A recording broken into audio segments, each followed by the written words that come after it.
Hey guys, Yankee here, and today I'm going to be giving my thoughts on episodes 1 to 25 of Pokemon Sun and Moon. If you're just stumbling on this video, a little while back I started watching Pokemon Journeys and got caught up, so I decided to backtrack and watch Sun and Moon. And today we're just going to be talking about that a little bit. So let's just get into it here. I've got a list of notes. First off, we got to talk about Ash. Yeah, the season starts with him and his mom taking a vacation in Alola. They're having fun. He wanders off on his own, sees the Pokemon school, and decides he wants to go to school, but we don't know why. And it's never really explained. Like, in a recent episode, he had to give like a presentation at school, and he goes on about how he loves Alola, but they still haven't explained really why he wants to be here. And even Team Rocket, in an episode, saw him at school and said it's like this is out of character. What is he doing? And I agree with that. I don't know why Ash is here. I don't know why he just dropped his whole adventuring thing to just go to school. I don't know. It doesn't make sense. But skip past that. Pikachu's with him, like always. And he has sort of taken the role of the Sun and Moon character from the games.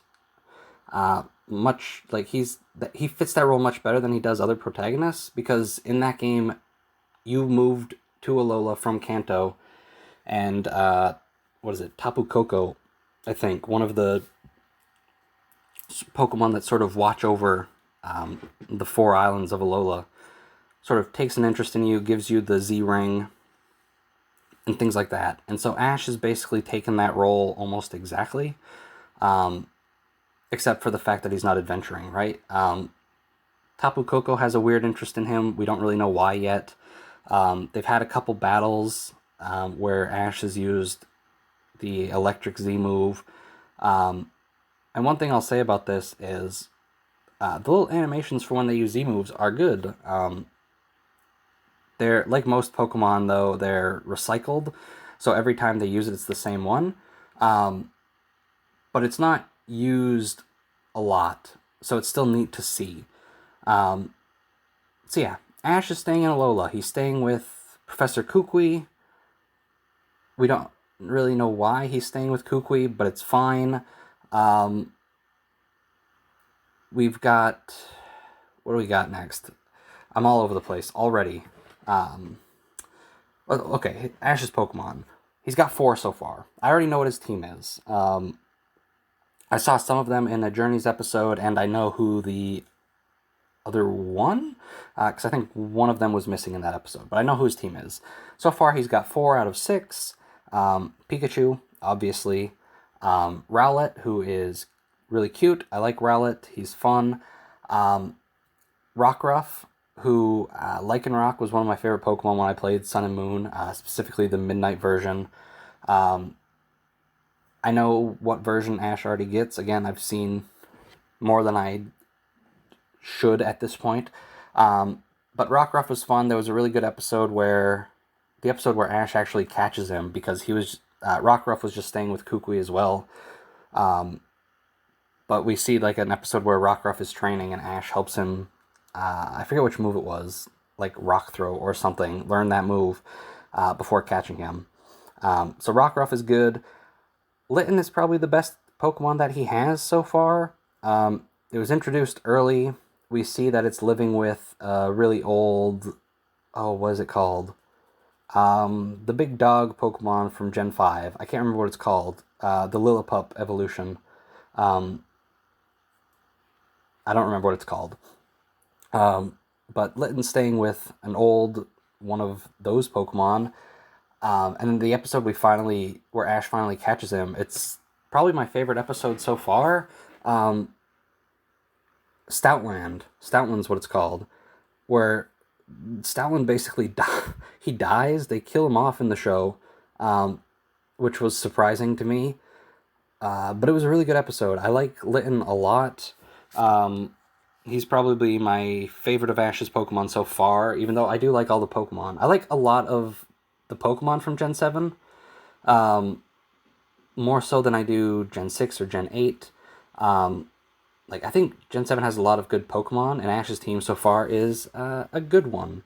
Alright, next. I'm just going to go through the side characters. We've got we've got like 5. 1, 2, 3, 4. 4? Am I missing someone? I don't know. We've got...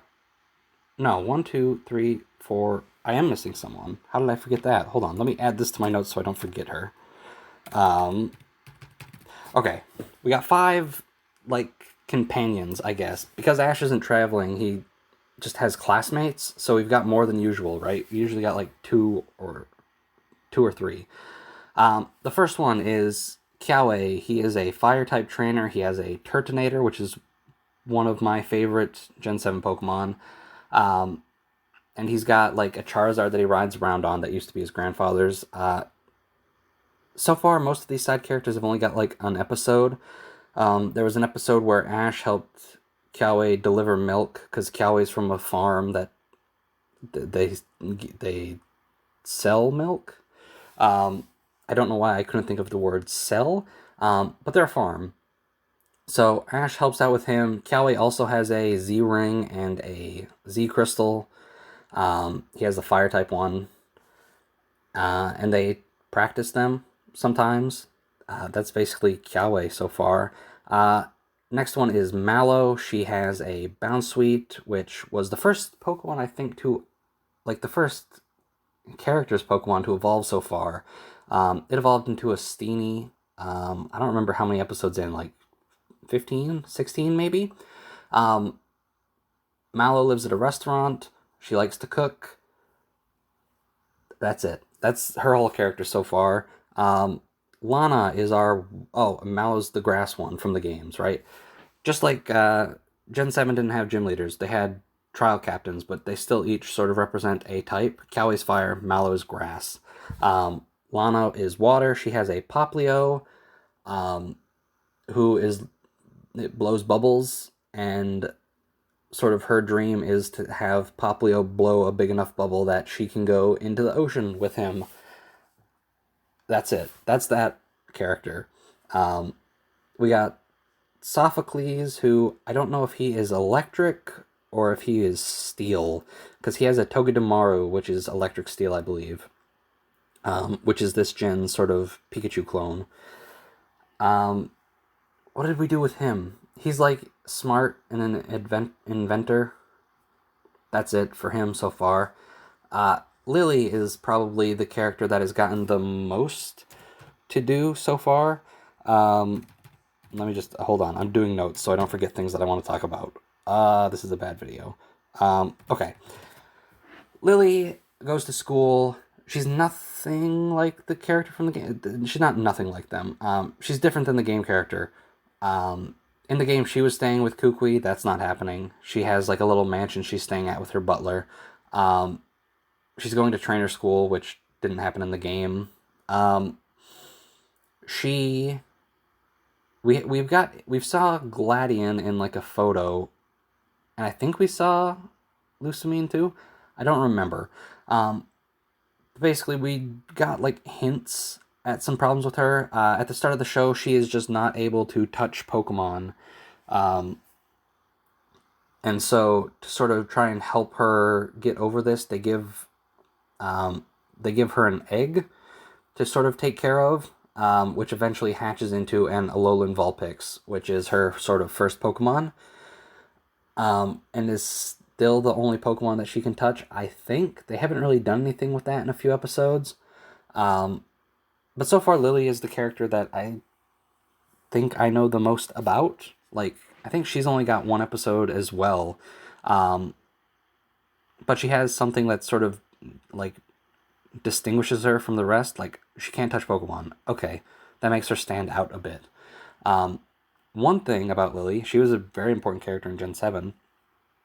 So far, no Cosmog. Nebby is nowhere to be seen, so I don't know sort of what they're gonna do with that.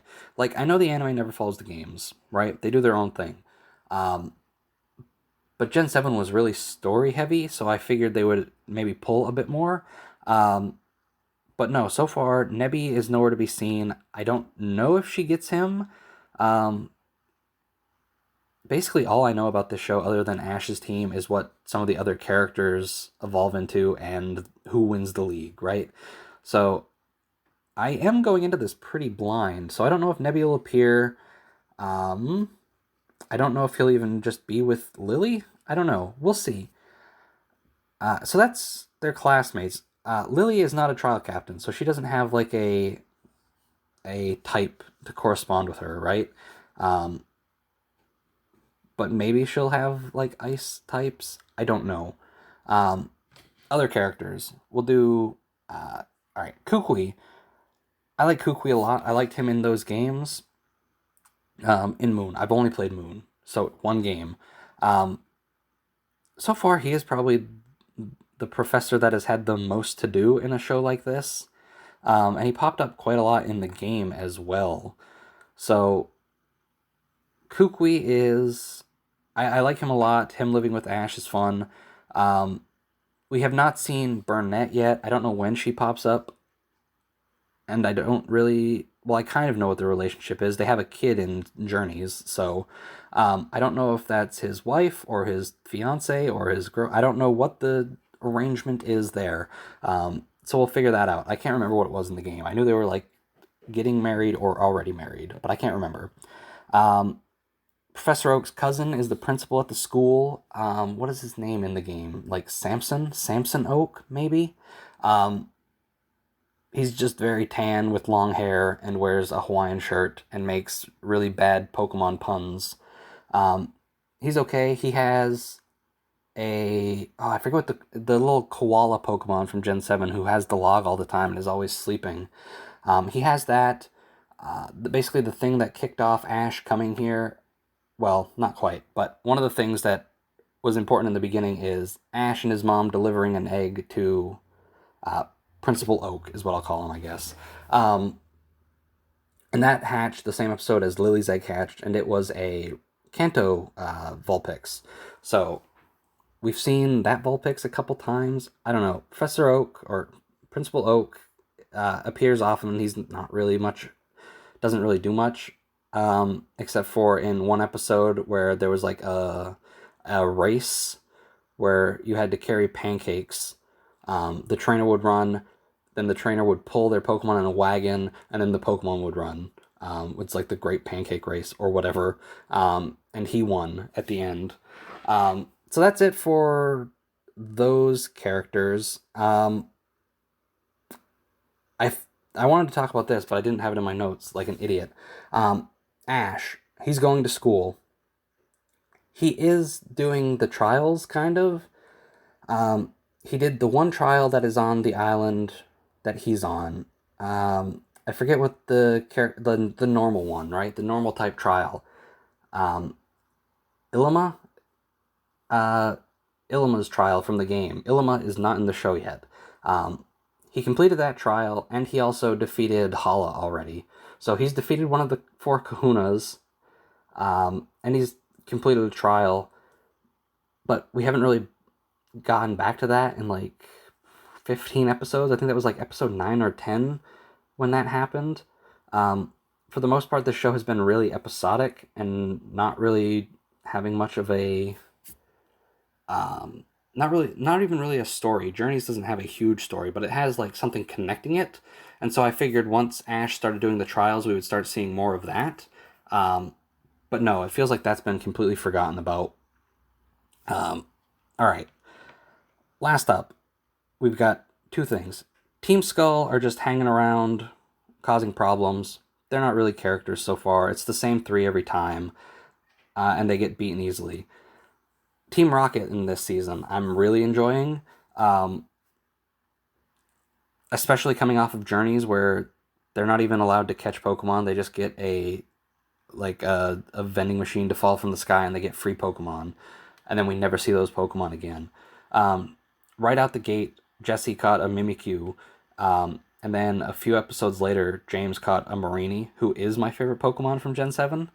And then they also have a Beware with them, who is just sort of, I don't know why, but he's taken a liking to them, and he's constantly like rescuing them and like hauling them away to his cave where they're staying. And it's a lot of fun. Team Rocket in this season has been a lot of fun so far. There was an episode, I think the last episode I watched was Team Rocket trying to get a Z Crystal, and basically bumping heads with the Team Skull members that have been around for the last little bit. So Team Rocket's great. I'm really enjoying them so far. On the whole, this show is okay so far. A little too episodic for me, I guess. Journeys is episodic too, but Go's goal makes it so even when the episode doesn't, like, it's not a part of the main story, at least it feels like we're moving forward. Because Go wants to catch every Pokemon, they can have him catch a Pokemon in an episode. So now it feels like it added something, even if it was something as simple as him getting like a Caterpie or whatever. Whereas in this, there's not really a plot. It's just a slice of life show with Pokemon. It's okay. I'm enjoying it so far. I've got like 125 more episodes to go. So I'll keep doing these episodes. I'm going to be sort of juggling this and Journeys until I either stop watching them or finish this one. So anyway, that's going to do it for this video. Thanks for watching, and I'll see you guys next time.